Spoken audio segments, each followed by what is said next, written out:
ज्योति और bullet group of education में आपका स्वागत है। आज हम मैथ में त्रिकोणमिति के बारे में समझते हैं।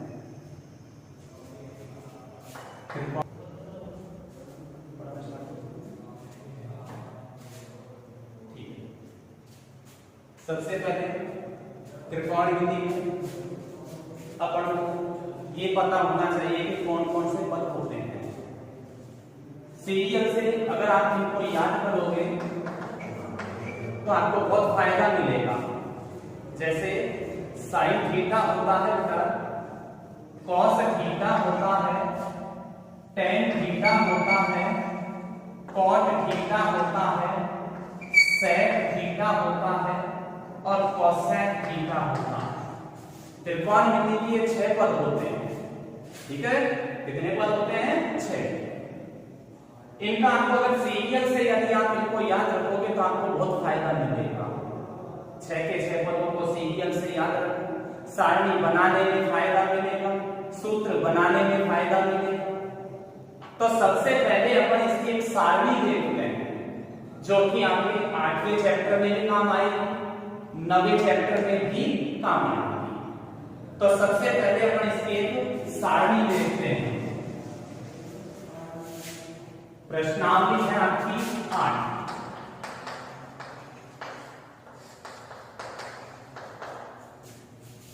सबसे पहले जब सारणी देखेंगे तो इसमें आपके पास साइन थीटा के मान पूछे जाएंगे, कॉस थीटा के मान पूछे जाएंगे, टेन थीटा के मान पूछे जाएंगे, कॉट थीटा के मान पूछे जाएंगे, सेक थीटा के और कोसेक थीटा। कितने पद है बेटा? 6 पद। साइन, कॉस, टेन, कॉट, सेक, कोसेक, इन 6 के मान आपसे पूछे जाते हैं। अब इसमें बेटा मान है को 0 डिग्री का, 0 डिग्री का, 30 डिग्री का। आपकी जो सारणी में है 0, 30, 45, 60 और 90 डिग्री, ये मान है 0, 30, 45, 60, 90। इसकी सारणी बनाना बहुत आसान है। अगर हो सके तो याद कर लेना, क्योंकि आगे तक आपको ये काम आएगा।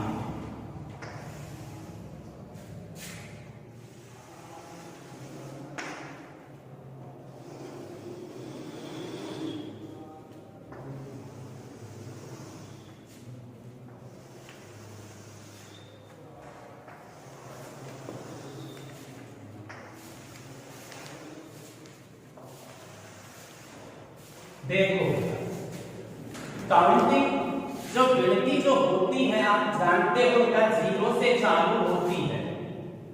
गिनती 0 से चालू होती है। 0, 1, 2, 3, 4 खत्म। 4 पे हुई, सब में 4 का भाग करो। सब में कई का भाग देना है? 4। देखो, देख दिया सब में 4 का भाग। सबके ऊपर ऋण का चिन्ह बनाना है, सबके ऊपर ऋण का चिन्ह बनाना है, बना दिया। ये विशेष ध्यान रखना कि ये सीरियल से भी होने चाहिए। अगर इसका सीरियल गलत हुआ तो आपकी सारणी भी गलत होने की संभावना बन जाएगी। तो देखो बेटा, जो कटना है उसको काट लो। जैसे 4 के पहाड़े से 4 कितनी बार कटता है? 1 बार। 2 के पहाड़े से 2, 1 कम 2, 2 दूनी के 4। ऋण का मतलब होता है वर्गमूल लेना। ऋण का मतलब वर्गमूल लेना। तो 0 से टकराएगा, खुद भी 0 बन जाएगा। अब 0 का वर्गमूल 0 ही होता है। ऋण का मतलब वर्गमूल लेना। 1 का वर्गमूल जानते हो बेटा, 1 होगा। 4 का वर्गमूल 2 होगा। 1 का वर्गमूल 1, 4 का वर्गमूल 2। आप देखो, 1 का वर्गमूल 1, 2 का वर्गमूल नहीं होता। क्यों नहीं होता? क्योंकि 2 एक अभाज्य संख्या है और अभाज्य संख्याओं का वर्गमूल कभी भी नहीं निकलता है। इसलिए 2 का वर्गमूल नहीं होगा। जिसका भी वर्गमूल नहीं होगा उसको रूट के अंदर लिखना पड़ेगा। काई में लिखना पड़ेगा? रूट में। तो 2 का वर्गमूल नहीं हुआ, इसलिए क्या लिख दिया मैंने? रूट 2। ऐसे ही बेटा 3 का वर्गमूल नहीं होता। जब 3 का वर्गमूल नहीं होता तो इसको काई के अंदर लिखना पड़ता, रूट के अंदर। 4 का वर्गमूल कितना होता है? 2। 4 का वर्गमूल 2। 1 का वर्गमूल कितना होगा बेटा? 1। अब देखते हो आप, एक तरह से ये एक रेलगाड़ी बन चुकी है। क्या बन चुकी है? रेलगाड़ी। ये इसका इंजन है, ये इसका गार्ड का डिब्बा है। अब रेलगाड़ी वापस घूम के आएगी तो इंजन क्या होगा? आगे ही तो आएगा। इंजन कहां आएगा? आगे। तो देखो ये इंजन को मैंने आगे ले लिया।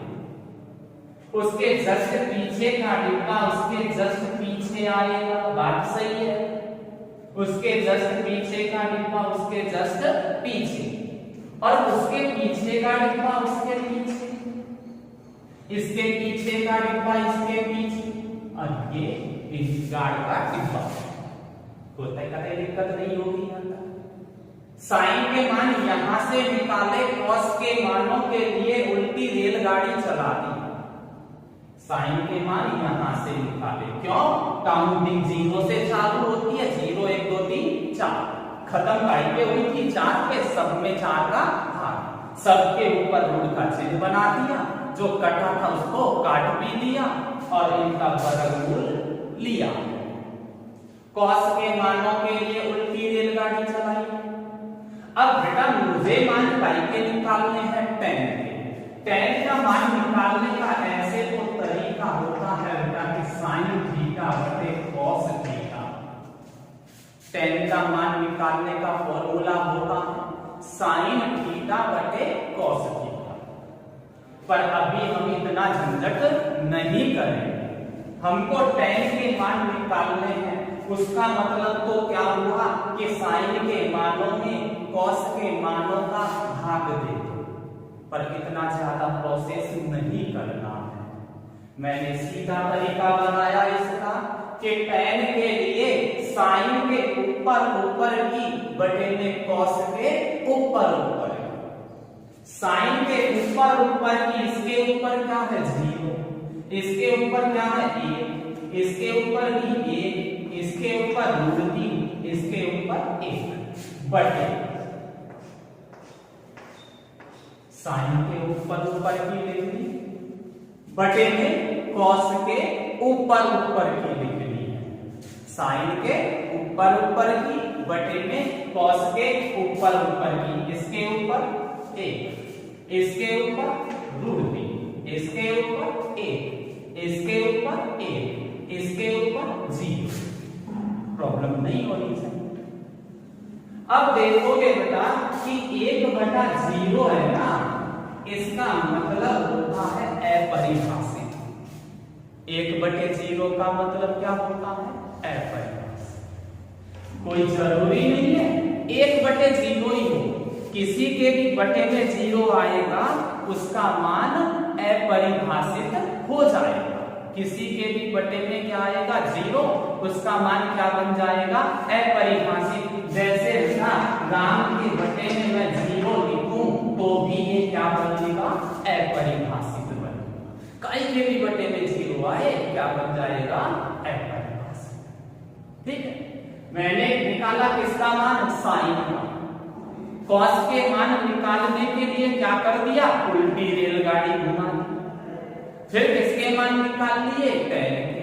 कैसे? साइन के ऊपर की बटे में कॉस के ऊपर की। अब मुझे मान काई के निकालने हैं? cot। तो देखो बेटा यहां दूसरे में उल्टी रेलगाड़ी चली थी ना, वैसे के वैसे चौथे में भी उल्टी रेलगाड़ी चलेगी। चौथे में भी क्या चलेगी बेटा? उल्टी रेलगाड़ी। तो देखो इंजन है ना, आ गया ना आगे, उसके जस्ट पीछे का डिब्बा आ गया, उसके जस्ट पीछे का डिब्बा आ गया, उसके जस्ट पीछे का डिब्बा आ गया, उसके जस्ट पीछे का डिब्बा आ गया। इसको 0/1 बोल लो चाहे 0 बोल लो, बात एक ही है। कई के मान निकाल दिए अपन ने कॉस। ये विशेष ध्यान रखना कि ये सीरियल सही होना चाहिए।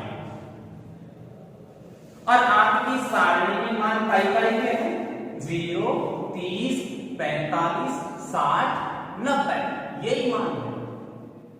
अब मुझे किसके मान निकालना पड़ रहा है? sec theta.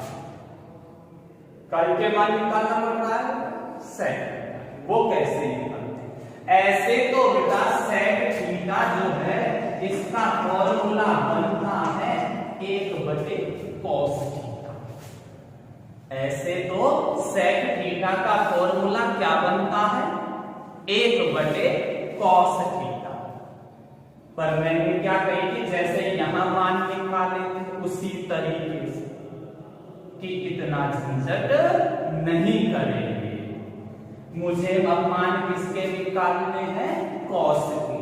तो देखो बेटा sec थीटा के लिए cos थीटा का उल्टा घुमा दो। sec थीटा के लिए cos थीटा का क्या घुमा दो? उल्टा। यानी इस एक का उल्टा करूं तो भी एक, कैसे भी पकड़ लो एक ही रहेगा कि नहीं? इसका करूं, ये इसका उल्टा करूं तो क्या बन जाएगा? 2/√3 बनेगा। 2/√3। इसका उल्टा करूं तो भैया √2/1 बनता है, बात सही है। इसका उल्टा करूं तो 2/1 बनता है। पर अब मुझे इसका उल्टा करना है 0। देखो आप जब लघुत्तम लेकर हल करते हो तो किसी के बटे में कुछ नहीं होता है, तो कितना मानते हो भाई? 1 मानते हो। 1 तो यहां भी मैंने बटे में मान लिया 1। अब मैंने क्या कही, इसका क्या करना है? उल्टा। उल्टा करेंगे तो क्या बन जाएगा? 1/0। और 1/0 का मतलब अभी यही तो बताया था, अपरिभाषित। बैठ गई। जैसे दूसरे में उल्टी रेलगाड़ी घुमाई, चौथे में उल्टी रेलगाड़ी घुमाई, तो छठे में भी उल्टी रेलगाड़ी घूमेगी। तो यहां क्या बन जाएगा? अपरिभाषित। इधर क्या आ जाएगा? 2/1। इधर क्या आ जाएगा? √2/1। इधर 2/√3 और इधर 1। ये आपकी एक सारणी है, बहुत काम आएगी। 8वीं प्रश्नावली में काम आएगी, 9वीं प्रश्नावली में काम आएगी, साथ के साथ एक 12वीं प्रश्नावली में सूत्र होगा उसमें भी काम आएगी। अब आपको आइडिया हो रहा होगा कि ये प्रश्नावली या ये सारणी कितने काम की है कि नहीं? तो देखो बेटा आपको एक चीज महसूस और हुई है इसमें कि कभी तो मैंने क्या किया, उल्टी रेलगाड़ी घुमा दी, कभी इनके ऊपर टेके, इनके ऊपर की लिख ली, इनके ऊपर की लिख ली, कभी इसका उल्टा कर दिया। यानी ये मान आपस में रिलेटेड हैं, है कि नहीं? और यदि एक मान गलत तो उस लाइन के सारे मान क्या हो जाएंगे? गलत हो जाएंगे। तो इसका कोई सॉल्यूशन ऐसा ढूंढे कि ये मान भी गलत नहीं है, जल्दी से भी बन जाए सारणी। तो इसका दूसरा तरीका और है, वो समझना है।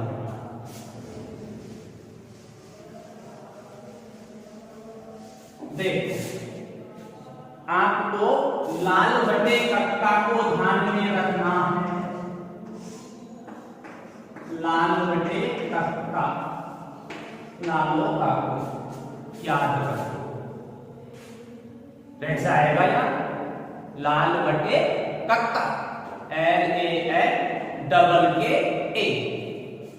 तो इसमें आपकी ये सारणी बनाने का छोटा रूप छिपा हुआ है। सारणी बनाने का छोटा रूप, पर मैंने तो एक बात तो बोली थी, वो बात क्या थी कि ये सब सीरियल से होने चाहिए। अब सीरियल से होने चाहिए तो इधर तो आएगा साइन, इधर आएगा कॉस, इधर आएगा टेन, इधर आएगा कॉट, इधर आएगा सेक, इधर आएगा कॉसेक।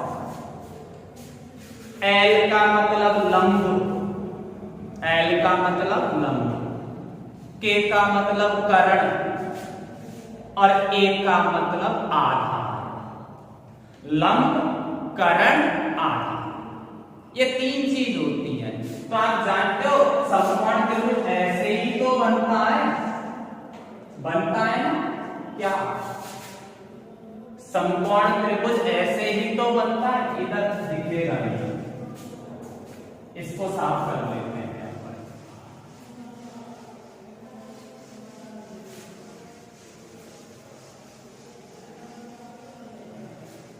तो देखो आपका समकोण त्रिभुज इस तरीके से बनता है। यहां 90 डिग्री का कोण होता है। ये भी जानते हो बेटा कि ये किसका काम करेगा? आधार का। ये काम करेगा लंब का और ये काम करेगा कर्ण का। परंतु ये आधार जो है वो लंब भी हो सकता है।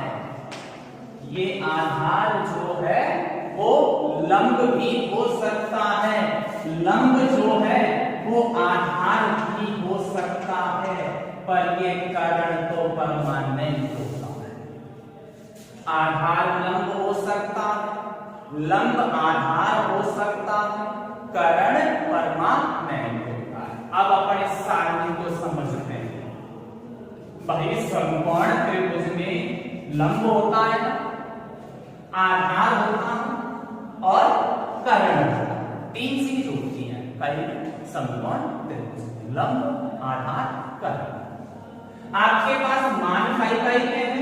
0 डिग्री, 30 डिग्री का, 45 डिग्री का, 60 डिग्री का, 90 डिग्री, ये मान है। 0, 30, 45, 60, 90। तो भैया काउंटिंग जो चालू हुई आपकी 0 से 0, 1, 2, 3, 4 खत्म हुई 4 पे उल्टी रेलगाड़ी चला दो। 4, 3, 2, 1, 0। सबका टोटल 4 आता है, करके ले लो। 4, 4, 4, 4, ये भी 4। और आपकी वो बड़ी सारणी थी ना, वो तैयार हो गई। इसमें हो गई या तैयार? अब कैसे हुई देखते हैं। जैसे बेटा आपको किसी का भी मान निकालना हो तो देखो एक बार तो साइन थीटा का फॉर्मूला लंब बटे कर्ण। साइन थीटा का फॉर्मूला लंब बटे कर्ण। कॉस थीटा का फॉर्मूला आधार बटे कर्ण। टेन थीटा का फॉर्मूला लंब बटे आधार। कॉट थीटा का फॉर्मूला आधार बटे लंब। नीचे से ला रहा हूं, आधार बटे लंब। सेक थीटा का कर्ण बटे आधार। कॉसेक थीटा का कर्ण बटे लंब। फॉर्मूले लर्न हो गए, याद हो गए होंगे। अब देखते हैं बेटा किसी का भी मान निकालना हो फटाक से निकाल सकते हैं। बस ये ध्यान रखना लंब आधार कर्ण। 0, 1, 2, 3, 4, 4, 3, 2, 1, 0, टोटल 4, 4, 4, 4, 4 और सारणी तैयार। देखो कैसे, जैसे मुझे साइन 30 का मान निकालना है,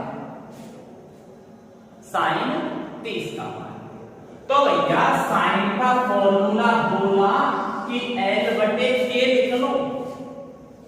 L बटे K, लंब बटे कर्ण।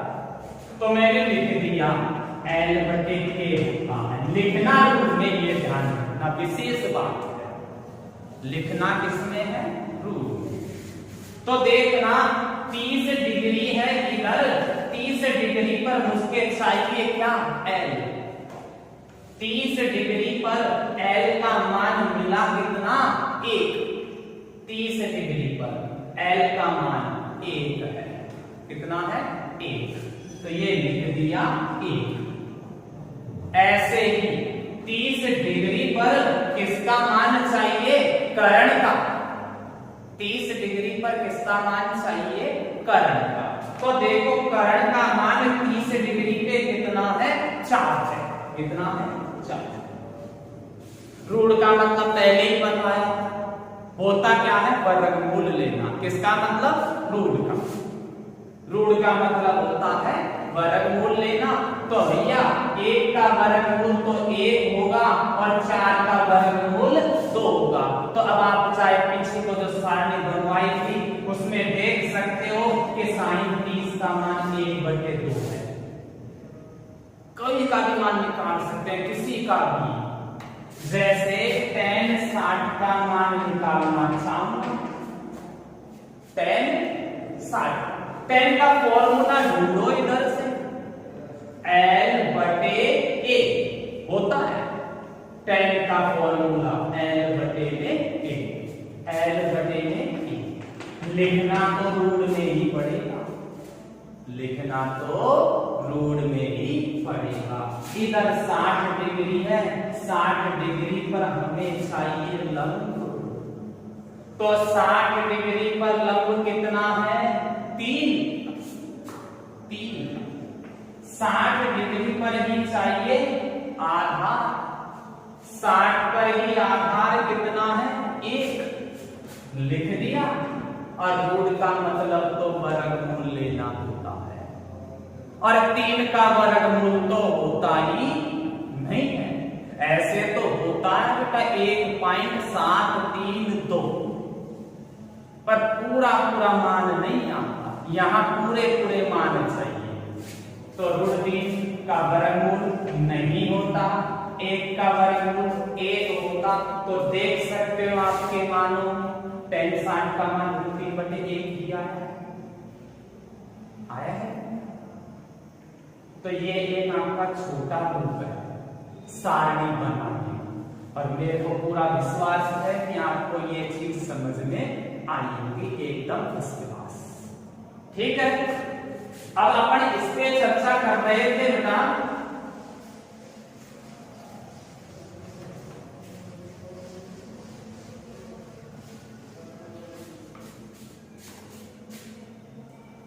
इस पे चर्चा कर रहे थे कि ये आधार होता है, ये लंब होता है, ये करण होता है, परंतु ये लंब भी हो सकता है, ये आधार भी हो सकता है। कैसे होता है ये सिस्टम? कि बेटा जिसपे कोण बनेगा, जिसपे कोण बनेगा वो आधार का काम करेगा। जिसपे कोण बनेगा वो आधार का काम करेगा, और उस कोण के जस्ट सामने की भुजा जो है वो लंब का काम करेगी। जिसपे कोण बनेगा वो तो किसका काम करेगा? आधार का। कोण के जस्ट सामने की भुजा किसका काम करेगी? लंब का। अब जैसे बेटा अपन को दे दिया, ये सवाल दे दिया, यहां मान लो 30 डिग्री का कोण दे दिया, तो इस कोण के लिए ये काई का काम कर देगा? आधार। ये काई का काम कर देगा? लंब का। ये आधार का काम कर देगा और ये लंब का। पर ये तो क्या होगा? पर जैसे बेटा जी यहां आपको कोण दे दिया, ये इधर की साइड है 30 डिग्री, नाम की बोल दिया, इसी का नाम बोला है। ठीक है, तो ये किसका काम करेगा? बोलो आधार। किसका काम करेगा? ये आधार। मैंने बोला ना कि जिसपे कोण बनेगा वो आधार, उसके सामने की लंब बनेगा वो आधार, उसके सामने की लंब करण परमाणु। ठीक है, तो देखो ये आधार हो गया, तो ये किसका काम करेगा? ये लंब का। ये करण को परमाणु। तो ये तो आपने थोड़ा सा बेसिक था इसमें से। अब अपन वही लाल बटे कक्का का नियम चलेगा, ठीक है। और करण याद करने का फॉर्मूला जानते होंगे कि रूट के अंदर आधार स्क्वायर प्लस लंब स्क्वायर होता है। छोटी सी क्लासों में पढ़ा होगा आपने 7वीं 8वीं 9वीं में। करण याद करने का फॉर्मूला रूट के अंदर आधार स्क्वायर प्लस लंब स्क्वायर। आधार याद करने का फॉर्मूला होता है रूट के अंदर करण स्क्वायर माइनस लंब स्क्वायर, और लंब ज्ञात करने का फॉर्मूला होता है रूट के अंदर करण स्क्वायर माइनस आधार। 3 फॉर्मूले। देखो बेटा, करण सबसे बड़ी भुजा होती है, करण सबसे बड़ी भुजा होती है। अब बड़ी निकालने के लिए प्लस किया है, बाकी आधार और लंब है जो छोटी होती है, और छोटी निकालने के लिए क्या किया है, माइनस। माइनस किसमें से होगा, बड़ी में से छोटी तो घट सकती है, तो बड़ी में से छोटी घटाइए, बन गए ना, दिक्कत कतई नहीं। अब अपन इसके चैप्टर को खोल के देखते हैं बेटा, सवालों पे चलेंगे। 8.1 खोलो, देखो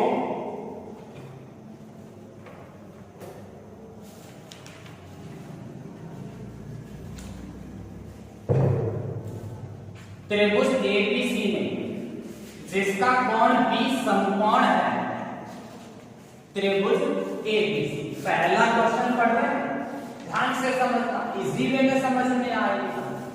त्रिभुज एबीसी ये बना जैसे बोले वैसे, जिसका कोण बी समकोण है। समकोण है तो यहां बोले तो 90 डिग्री। कौन सा कोण बोला, बी। त्रिभुज का नाम क्या बोला, एबीसी। यहां ए, यहां सी। अब इसके बाद देखते हैं, ए बी बराबर 24 से बी। ए बी बराबर दिया है 24 से, ये 24 से धांसू आना चाहिए। बीसी का मान दे रखा है 7 से बी। बीसी का मान दे रखा है 7 से बी, ये 7 से बी दे रखा है। तो निम्नलिखित के मान ज्ञात करो। पहले में बोल दिया इसने कि आप साइन ए का मान ज्ञात करो। इसके बाद इसी ने बोल दिया कॉस ए का मान ज्ञात करो, और इसके दूसरे भाग में बोला है साइन सी का मान ज्ञात करो और कॉस सी का मान ज्ञात करो। ठीक है, देखते हैं बेटा, ये क्या है बोलो, आधार। ये क्या है, लंब। 3 चीज होती है त्रिभुज में, लंब, आधार, करण। लंब दे रखा, आधार दे रखा, क्या नहीं है, करण। जो नहीं है पहले उसको निकालना पड़ेगा। जो भी नहीं दे रखा होता है पहले उसको निकालना पड़ता है। तो मुझे यहाँ करण नहीं दे रखा था तो पहले करण निकालना पड़ेगा।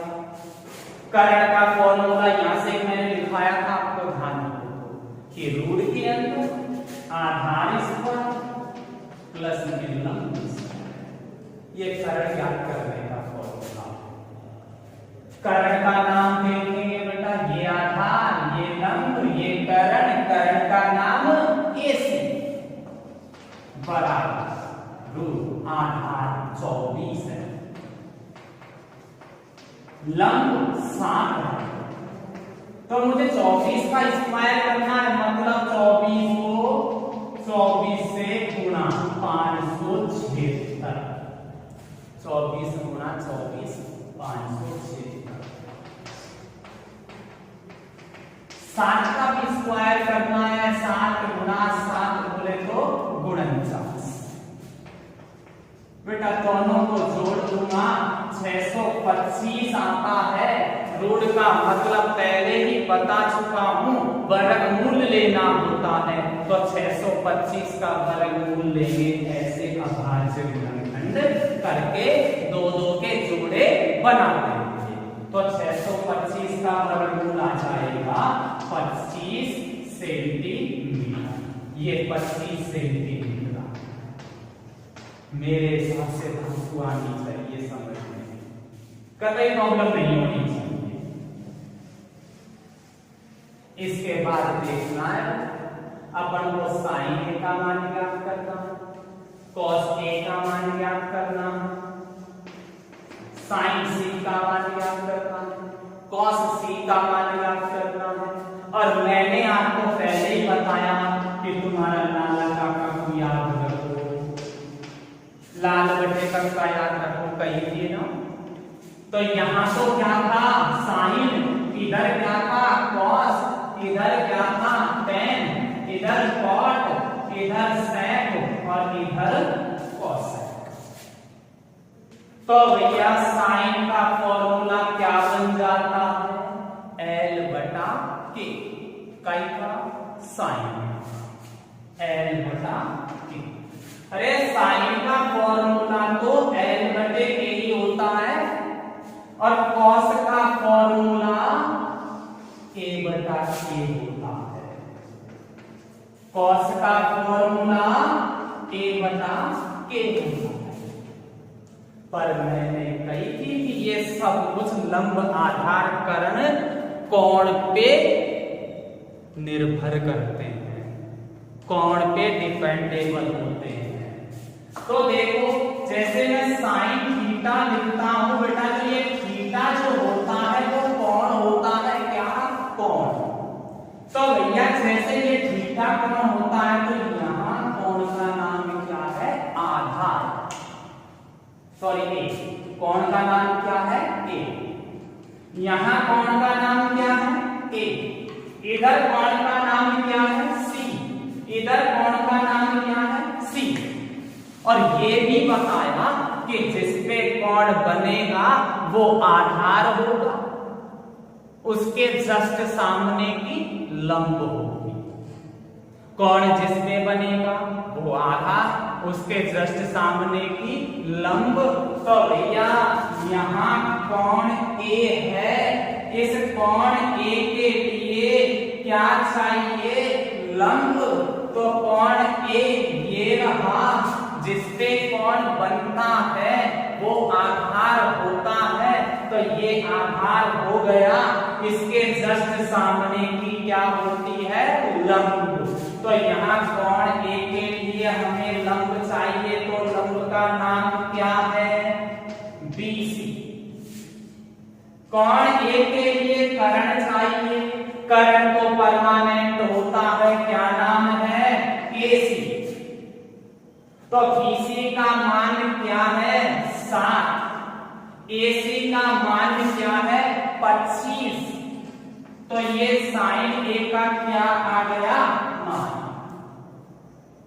ऐसे ही निकाल रहा हूं कॉस ए, कौन सा है ए, कोण ए के लिए ढूंढना है अपन को आधार, कोण ए के लिए आधार ढूंढना है। तो ए के लिए आधार ए बी है, कोण ए के लिए आधार ए बी है, कोण ए के लिए भी कर्ण ढूंढना है, कर्ण तो परमानेंट, नाम है इसका AC। तो AB का मान कितना 24, AC का मान कितना 25। आंसर है ये इसका। अब मुझे किसका मान निकालना है, साइन C का। यहां ढूंढा मैंने कोण C, एंगल C। अब इसके लिए क्या चाहिए, लंब। क्या कही थी, जिसपे बनता है ना वो आधार, उसके सामने की लंब। तो ये C यहां बन रहा है, देख सकते हो आप, दांसू दिख रहा है ना सब, C यहां बन रहा है, और इसके जस्ट सामने की होती है क्या, लंब। इसके जस्ट सामने लंब का नाम क्या बन गया? AB।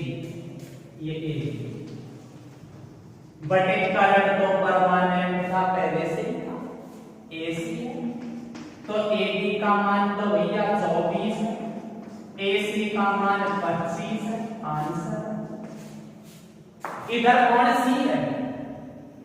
कौन सी के लिए आधार चाहिए, जिसपे बनता है वही तो होता है।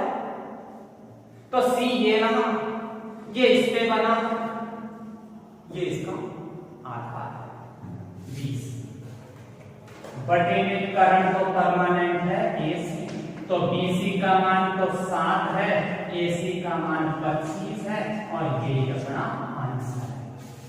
ये आपका पहला प्रश्न होता है। तो भाई आज के लिए इतना ही काफी है, कल आगे और पढ़ेंगे, नेक्स्ट डे रेगुलर पढ़ते हैं। धन्यवाद।